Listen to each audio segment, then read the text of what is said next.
I went from being a scrawny kid to a kid who got an offer to every single Ivy League school for football. And this transformation happened in just 3 short years. What I'm about to do is explain how a few key decisions changed my trajectory as an athlete and taught me 3 important things about recruiting. With that being said, let's get into it. So first things first, let me give you some context on me on both ends of the spectrum. So end of it, I just graduated from Yale 6 months ago. I was a 4-year starter on the football team, a 3-time Ivy League champion. One of the things I'd love to share when I give my elevator pitch is that the FCS playoffs is something that the Ivy League just allowed football to be in. I was lucky enough to write that proposal and be a big part of that process. I decided post-graduation to not take a job and to start my own consulting business and use my knowledge to help the future Ivy League athletes and the families who want and hope for the Ivy League to be a dream for their son or daughter. So with that, it's only right that I talk about my journey to the Ivy League to give you some context about why I believe what I believe, because I have different beliefs than the average person about what this journey is all about, what this experience is all worth, and I think it's worthwhile to share it. So where it first started. So my first year of tackle football was 8th grade. I was not good. I couldn't catch for some reason. I always said the ball was too big for my hands. I don't. Every time the ball came, it just went right through my hand, and it was just terrible. I was better at catching one hand than 2 hands. It was unreal. But I went into high school with not a lot of confidence, knowing that I could be whatever player. But I had some promise. My oldest brother, which I'm gonna talk about more in a second, was the star of the local public high school team, and I was the younger brother who was going to be following the footsteps, and I kind of took that with pride that I was going to be this dude. So just to give you a brief what I had and what I didn't. What I didn't have the genetics of I'm like some 6'5" demigod. I was, an average 5'11", 6 foot dude, 5'11", 7/8, I mean, to be exact, but pretty average speed, good athlete. But what I had, which I think was the separator and will be the separator, and you'll hear in the story, was that I had the want and just the love for the work and for the sport. I loved playing football just because of what the sport forced you to do. It forced you to work really hard. It forced you to be consistent. It forced you to show up, be a great teammate, be a great leader. And I loved everything about kind of that. So my first experience with recruiting and everything was actually not me. It was my oldest brother. He's 4 years older than me, and he played football just like me. He was a receiver, defensive back, similar to me, and he was super talented. You can go watch his film and just type it in on Google and listen. I mean, you'll see his high school film going back. I mean, we're pulling out the yearbook here, but he had a lot of talent. He was fast. He was long. He had good catch radius. He had everything that you would look to see in a Division I recruit. However, what he did not have is he played at our local public school, which was not really good. When I was there, if I remember correctly, we were 2-8, 3-7. We were not winning a lot of games, and our conference was not considered to be one of the most elite ones in the state of New Jersey. Where that hurt him is in the recruiting process. A little less access to the coaches. The coaches have less connections, less ability to get, coaches from colleges into the door. Less exposure on game day because you're not playing around more Division I recruits. So not a lot of coaches from colleges are coming to watch games on the weekends. And then the biggest question that comes with public school football, especially in places that are not considered to be super competitive, is the level of play that we see on film does not mirror that of a college experience, so we do not know how good this player actually is. I think it's one of those things that come with college recruiting that I do not agree with, but it's something that consistently comes up and is important to understand, that if you're not playing at a school that is considered competitive, it may hinder your ability to get recruited. In this situation, it hurt my brother. He went to college camps in the summer, absolutely balled out at schools like Temple, at Georgetown, at Rutgers. He had great camps, great showings, but unfortunately at the end of the day, ended up not working for him on the Division I level, but he went to a great high academic Division III school. So, I mean, as I say to every single person I work with, you aim for D1, you fall at a great academic school D3. I mean, who's upset about that? That's an awesome experience. But what we took away from the situation is one key fact. My local public school may not have been the route to go D1, or it could have. We just had a key, piece of information that we could use to guide me in my recruiting process. Anyways, enough of my brother's story. I don't know if he's going to watch this video, and if he does, shout out to you. GOAT, right? So I started out my career at my local public school, and my goal was I was just, this hungry young guy. I'm going to follow my brother's footsteps. I'm going to be so good. I want to be better than him. I want to be the first guy from my high school to go Division I and really be that recruit because, you can't go D1 from my town. I'm going to show you. That was my mindset going into everything. To be fair, when it started off, freshman year, I was a typical freshman, Played freshman football, played JV, was called up for JV, had some potential. It was great. Sophomore year comes around. I'm the starting receiver on the varsity team. I was so excited. And the season was overall very mediocre for me. However, I had moments. And this is another thing that you can touch on with recruiting is having moments is important because you may not have the best season, but if you have some nice highlights, you stand out on film. One of the plays that I had was on the second play of the season. I had a one-hand catch that I brought 70 yards, and that was my best play of the season. Happened to happen on the second play of the entire season. But I made it the first play of my highlight tape, and it looked really pretty when you watched it. And I'll point to those moments that allowed me to get in touch with 2 prep schools in New Jersey. And this is something that was foreign to me. The whole idea of transferring to a prep school, reclassifying, redoing a year of high school so you can develop as an athlete, develop as a student, and then go play for a private school, which is considered to be a better academic situation and a better athletic situation. And this was very hard for me. I just had a great season at my public school. I was comfortable. I'm around everybody I know. I went to middle school with them. I'm in high school. You know the whole public school deal, but the opportunity to go somewhere else and really chase after what I said my dream was right in front of my face. And I was not about to take the opportunity because I'm the young kid with no, long-term thinking, just wants to stay in the present. But luckily, because I have a great support group, awesome family, everyone around me allowed me and helped me to make the decision to transfer and reclassify at the Petty School. I say to everyone, I'm going to say it in this video, Petty, going to that private school, making that decision to transfer completely changed everything for me as a recruit and completely changed the trajectory of my opportunity to go to a Division I school. My first experience at the school was our Petty Spring Showcase. Our coach had tons of connections to Division I coaches, and we had a lot of talent, which I was about to find out, at the school that was coming in for the following season. So our coach put together what he called a spring showcase, where he allowed coaches to come watch us evaluate our talent at Petty and see what they thought about the players. So when I got there and got ready for the showcase, I'm excited and I'm getting ready, and they had this pamphlet. And it was a pamphlet of all the players who were going to be competing this day and who will be coming to Petty. So obviously I'm looking through the pamphlet because I just took my headshot and I'm like, I want to see how I look. I want to see my teammates. I want to see what's going on because they know we're all getting there. I haven't really met them yet. I'm looking through this pamphlet, and I remember I was absolutely shocked. The first thing I see was on the first page is this kid named John Mechie, who, if anybody knows football, knows he went on to be the star receiver at Alabama, is currently in the NFL right now, had like 28 offers at the time, and had his height, weight, name, and all of his offers. And I just was reading all of his offers like a book, right? And you flip the page. Alec Iomanner, he's now in the Tennessee Titans, was a receiver, was fresh out of Canada, raw talent, 6'3", 215, like track athlete, all this. And I was like, oh my God, okay, we got like, these are 2 other receivers.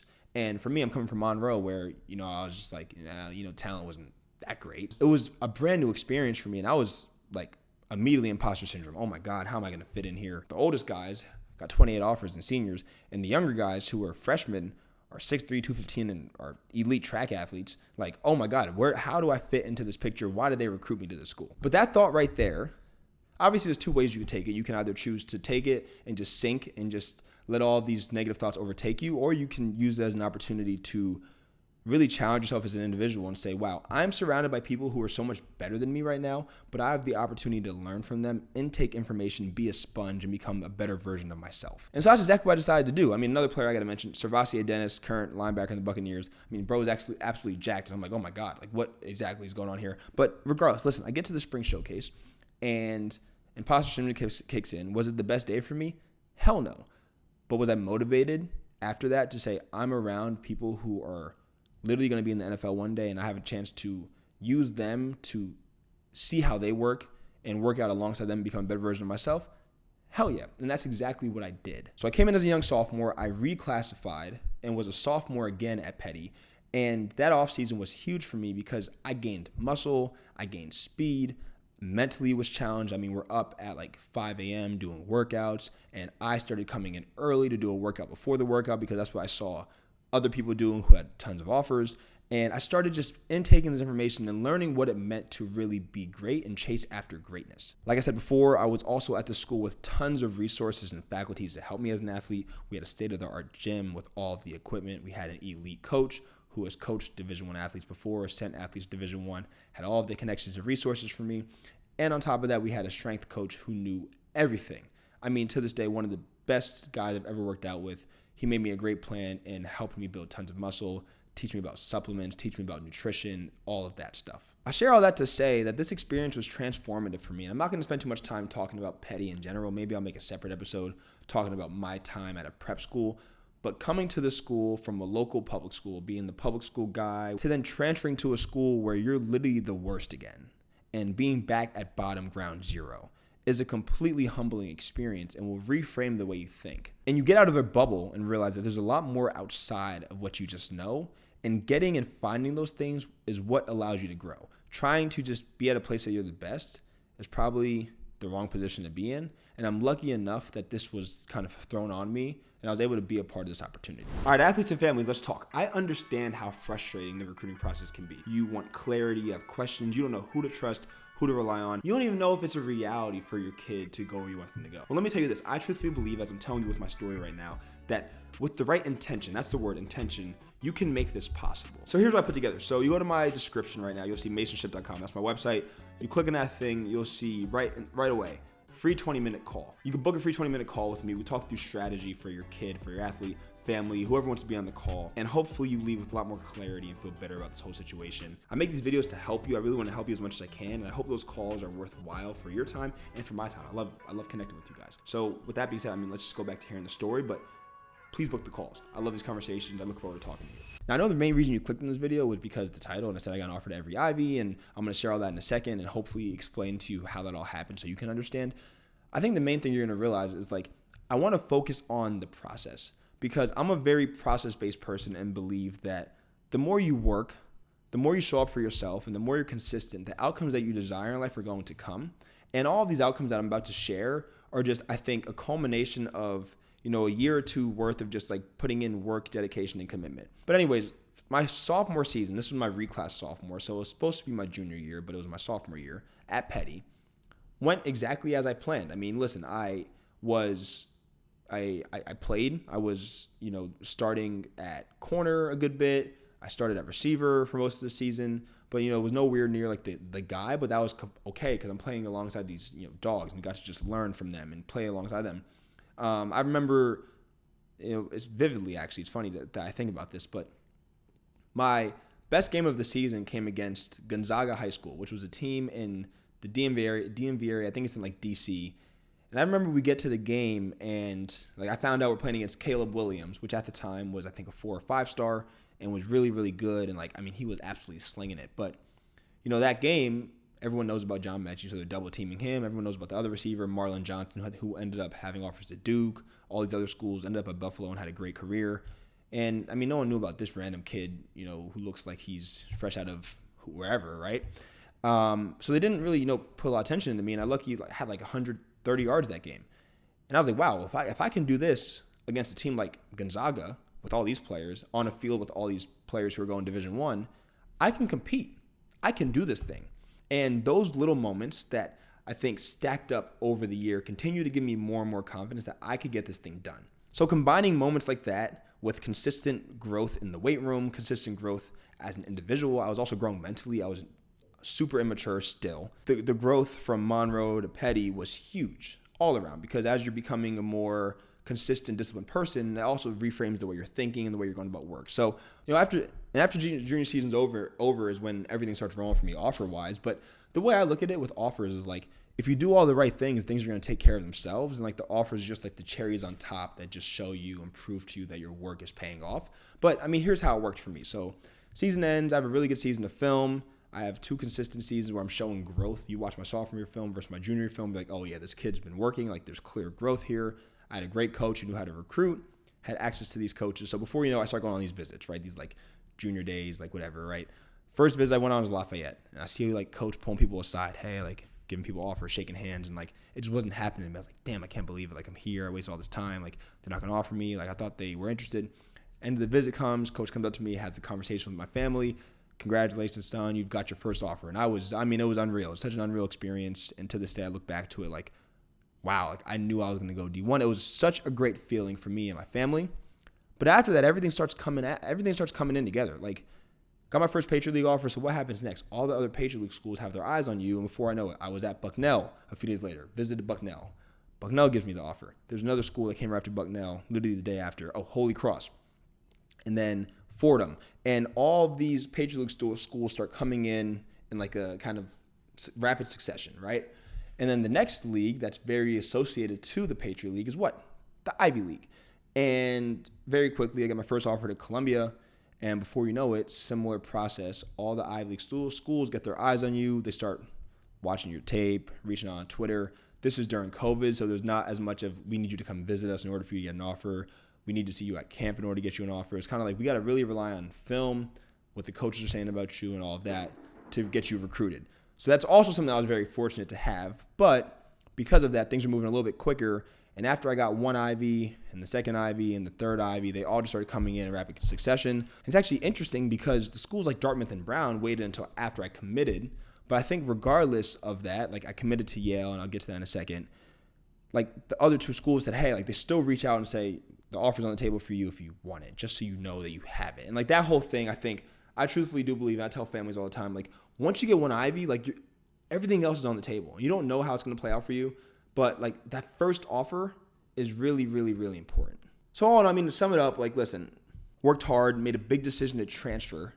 And then after that transfer happened, worked really hard for 2 years after being surrounded by people who were better than me, had a lot of talent.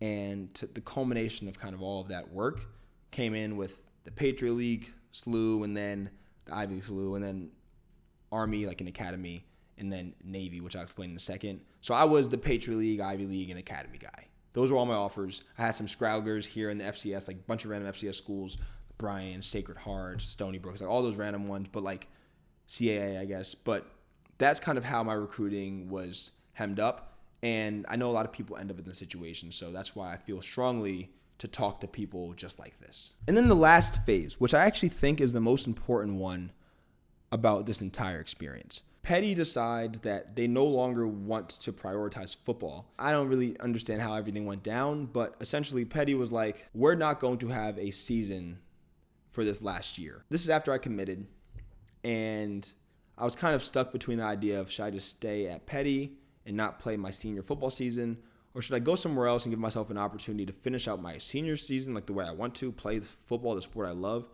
and also continue to get recruited. Because one thing you know about college football is like when you commit, coaches still reach out, and part of me in the back of my head just felt upset because I would go on Twitter and see everyone that I'm better than get offers and continue to get offers, and it kind of made me feel sour that I wasn't getting the opportunities that they had. So what did I do? I decided to transfer to the Hun school, the other school that I was considering when I first started this whole process.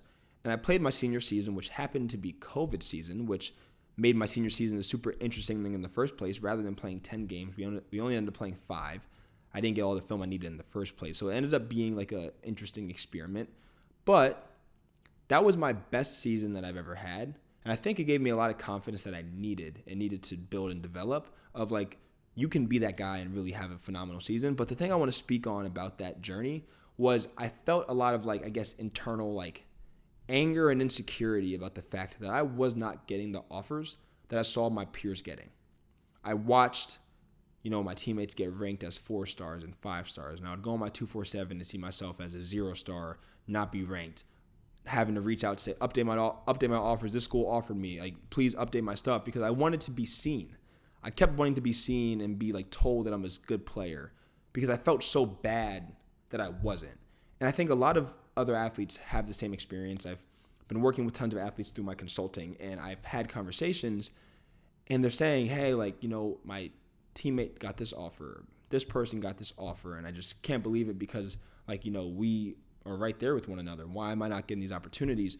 And I think it's really important to understand that recruiting has to take its own form, and everyone's time comes in different waves, and the only thing that you can control is kind of how you're showing up. So by spending time worrying about who's getting offered here, who's getting this, is not worthwhile, not worth your time.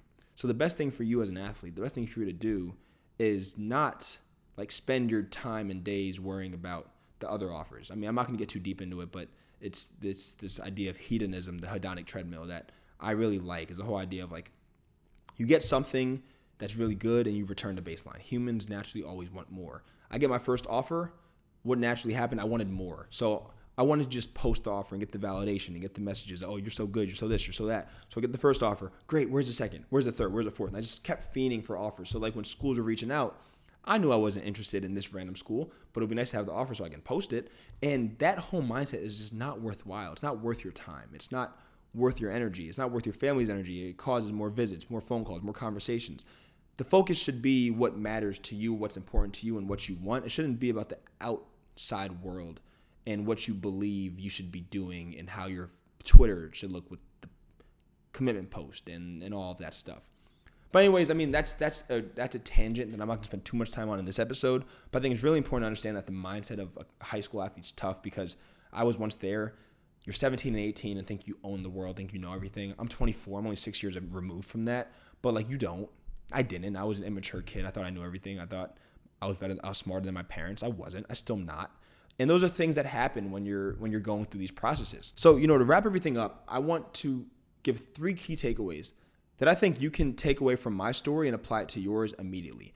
And the first one is a question you need to ask yourself in your current situation. You're a current athlete, you're in high school, your goal is to go to the Ivy League or any high academic institution, or screw it, you want to play Division I in your sport.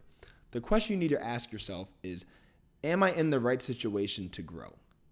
Do I have the right support system? Am I at the right school that has access to the Division I coaches in the first place? Do I have people around me who will push me to compete or bring me down? What is my environment? And is this environment conducive to success? And if it isn't, you need to reevaluate if there's things you can do to change and pivot from this environment. Now, I understand that there's different layers to that, and it's different for every family, but it's really important to understand that access is a huge thing when it comes to recruiting. It's not always about you being the most talented athlete. It's about you having the talent and then having the access to show this talent to coaches. So if your head coach has the ability to call coaches on the phone and get them to come into the school and watch you, that's a lot different than your head coach saying, I don't even know how to get this coach's number. Because if that's the case, it's going to be a lot harder for you to get yourself and get visibility out there. Another thing to think about, is my school good? Is my school competitive? Go back to my brother's story. If coaches are going to say and ask you and say, I don't know how competitive your school is, so we're not going to recruit you. We're going to go recruit at this prep school. That's an important thing to understand, an important data point for you to have as you're going through this process. Takeaway number 2, you don't have to be a crazy standout. You don't.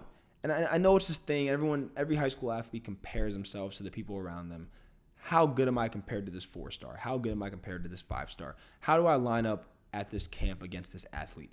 It's not always about being the crazy standout. Like I said before, 5 stars, scroll. Video's not for you. It's for the person who is in the situation of you're a talented athlete, you work really hard, you believe that you have Division I potential, but you're trying to optimize this to make sure you have the best chance to get there. Understand that you have the talent. You do. You do. And I mean, listen, there's circumstances I guess where you could say you don't, but I mean, I don't want to live in that environment. I don't want to live in that in that thinking. I'm not going to share that to my audience. And then last, and this is the most important takeaway I have from everything I just shared to you, is that you want to surround yourself with people that will 4x your growth. You don't want to be in a situation where you're the leader of the pack, where you're the best. You want to find people who are better than you and then chase them. Use them as data points. Watch the way they work. Watch the way they grow. Watch the way they show up in the morning. And then just go after them and then keep getting better and use their work as metrics for how you can get better. So if you're a football player and you want to be a better football player, find the person better than you and then work as hard as they are and then add more to that. So if they're showing up at this time, show up earlier than them. If they're working this extra work, do more than that. And then it's a perfect and fair data point for you to say, this is where this person is, this is what they do. If I do more than them, I can get there as well.